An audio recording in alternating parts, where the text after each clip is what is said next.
Hi Anna, how are you today? I'm a little down, stuff going on. What's going on? Mhm. So you were referred to me by your case manager, Aisha. Mhm. I know you've been seeing her after you did a walk-in interview from the FJC. Mhm. My name is Rose. I'm currently a counselor here at the Family Justice Center. I am an intern, so I'm still in school. I'm here for the duration of the year. Okay. So I'm just kind of here to assess your needs and kind of work with you to see what we can do to help you get out of this down kind of state and feeling. Okay. That sounds So good. what was it that kind of brought you to the FJC for services? Well, I broke up with my ex-boyfriend. He was very abusive. I just had a baby. And I just feel like it's enough is enough, and I just really want to move forward with my life. But I tried to break it off, and he's still harassing me, following me. I really don't have anyone to lean on pretty much. He isolated me. He moved me away from my family and my friends, so it's just me and him. And I just needed to just try to get services so that I can just try to leave that relationship and just be okay for me and my daughter. Okay. How old is your daughter? She's 4 months. She's 4 months old. What's her She name? is London. London. So where are you currently living now with your daughter? Are you still with your I'm still in the partner? apartment. He still comes. I changed the locks, but he's still trying to come in. He doesn't want to pay the rent. I'm not really working right now. Right. So it's a little bit tough. So I need some help with that. Right. So he left the apartment. Mhm. You're still there, but he still comes. Did you have an order of protection against him? Yeah. So then they changed the locks. Okay. So are you fearful in a sense that he will come back and then Yeah, he will always tries attack to come again? back. He knocks on the door. He rings the doorbell. He makes a Okay. scene outside. So it's just I have to Right. just get out from that situation. So I know you said that you feel isolated. Mhm. Is there anyone say in that situation where your safety and the safety of your daughter is at risk Absolutely. that you could call? Can we create a plan for Yeah. you just in case that happens Yeah. again? Yeah. So who is close by that you would be able to kind of contact? Is there anyone? Right now I don't have anyone because I'm not working. Right. I don't really go anywhere to speak to anyone. So I mean, if I feel fearful, I'll call 911. But I just don't have a specific person. But I feel like once I start going out and meeting Right. people, then I can, have a friendship. I mean, I can always try to reach out to my family now that we've separated. Right. I just don't know how they're going to. Receive that. Yeah. But I Okay. can try that. Maybe that's something that I could work on. Right. So in a dangerous situation, if you were to come back, you can call 911. Mhm. So I heard kind of in your explanation that you do want to rebuild those relationships that you lost Mhm. with your family and friends. Mhm. So what's kind of the barrier that's stopping you? Are you just afraid that they're not going to receive it well after all this It's time? embarrassing, I think, just because they've been telling me for a long time, and then I just really kind of cut them out. They would call me, come for holidays, do all these things, and I would just say no, I can't. Right. And just being with someone who's like, no, your family's not there for you, so I would pick fights and thinking that they're trying to do stuff to me when they really weren't. So it's pretty much getting over my pride and being embarrassed and Right. just reaching out like I'm sorry. I don't know how to go about reaching back out, but it's a little embarrassing. Right. And some of them, he knows where they live, so I have to be careful, how I interact with them. I understand that.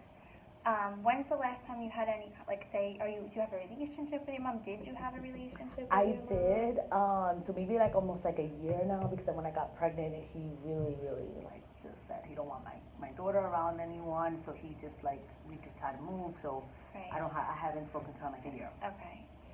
So that's the most recent contact you've had with any of your social supports. Yeah. So you definitely want to work on rebuilding Yes. those relationships. Okay. And how are you taking care of how is the relationship with your daughter? Is she comfortable? How is everything with that? Because I know being a new mom for the first time can, be hard sometimes also. Yeah, I mean, it's pretty good. It's just a little stressful when he's banging on the door and he's yelling out my name, and the baby hears, even though she's little, she kind of loves looking, and I don't want her to develop having anxiety and stuff like that. So it's a little bit tough, and dealing with a new baby and having to go through all of that, and having not only the support, but he's bashing me all the time, and I'm doing this wrong, I'm doing that wrong, and the baby's crying. So it's a lot. So I feel better now that he's out, because now I just have to worry about me and her, and not have to worry about him and feeding him and all these things. It's just too much. Right.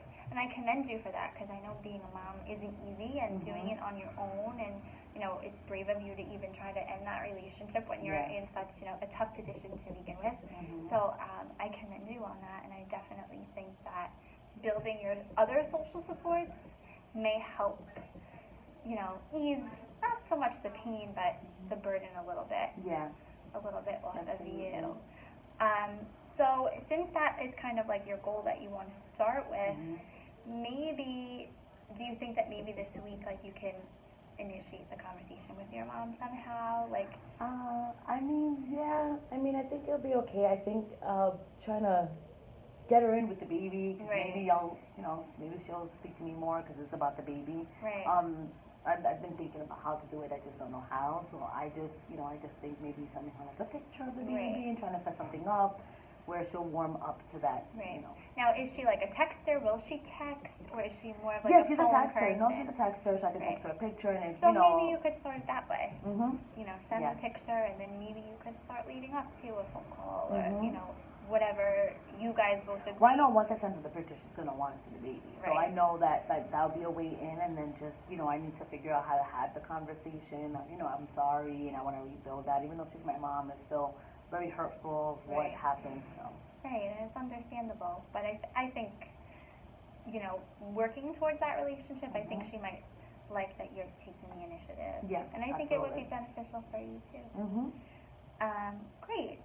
Now, here at the FJC, we also have some support groups for women who have experienced domestic violence. We have different ones for moms. We do have the child care center, so they Okay. can watch the baby while you're in the group, or if you want to take her in with you. Mhm. So that might be another option that you might want to explore. Yeah, definitely. Do I have to like speak about what happened to me, or is it just like confidential? Like, Well, everything that we say here at the Family Justice Center in your groups, any one-on-one interaction is always confidential. okay, The groups don't necessarily give you a rule on how you have to talk or what you have to contribute, Okay. but it's all women that are similar to your situation. Okay. So they've experienced similar things, and it may just give you a different perspective, and also maybe make some new friends, yeah, or that sounds good. meet new moms with babies who can kind of give you some tips on how to handle certain things with London, maybe when she gets cranky or she gets hungry or whatever it Yeah. may be. So I think if That's good. that's something you're open to, those I believe are on Wednesdays at 10 a.m. Okay. But I will definitely speak with your case manager to confirm that, and then have her give you that information.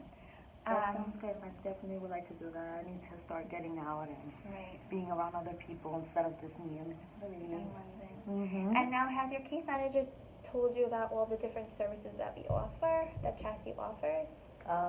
Yes. Okay, great. So I think what I want you to do is a little bit of homework for me.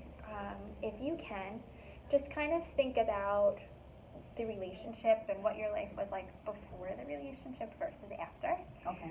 And maybe like see the pros and cons and what's different. And then just make a list for me of the things that you would like to achieve going forward. Okay. So like it could be something as simple as like having a girls' night on Friday night, or whatever it may be that you want. But now is a new beginning for you to kind of start fresh. Okay.